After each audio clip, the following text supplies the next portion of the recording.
जब आरव और दादी ने अलमारी खोली तो तस्वीर के पीछे एक छोटा सा डिब्बा छुपा था। आरव ने जैसे ही उसे खोला उसमें एक चमकदार नीला क्रिस्टल निकला। उसकी छुअन से ही रोशनी फैल गई। अगली सुबह आरव ने महसूस किया कि वह हवा में चीजें हिला सकता है, पेड़ से बातें कर सकता है और अंधेरे में देख सकता है। दादी ने धीरे से कहा, यह क्रिस्टल तुम्हारे नाना का था, एक रहस्यमय खोजकर्ता। शायद अब ये तुम्हें चुन चुका है। धीरे धीरे आरव को समझ आने लगा कि उसकी ये शक्तियां सिर्फ मजे के लिए नहीं हैं। ये पास के जंगल में अजीब घटनाएं हो रही थी। जानवर गायब हो रहे थे और अंधेरा गहराता जा रहा था। अब आरव को अपनी शक्तियों से उस रहस्य को सुलझाना था जो उसकी दादी के अतीत से जुड़ा था।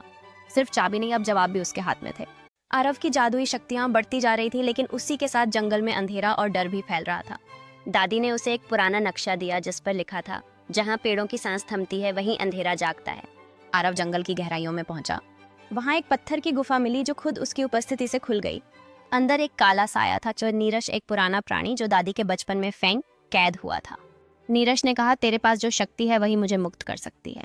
आरव समझ गया, ये शक्ति सिर्फ ताकत नहीं, एक जिम्मेदारी थी। उसने क्रिस्टल उठाया, आंखें बंद की और याद की दादी की बातें। प्रकाश तब पैदा होता है जब तुम डर से नहीं, प्रेम से लड़ो।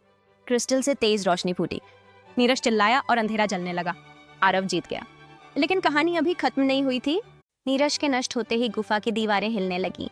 जमीन कांपी और एक चमकता हुआ द्वार प्रकट हुआ, हवा में तैरता नीले प्रकाश से घिरा हुआ।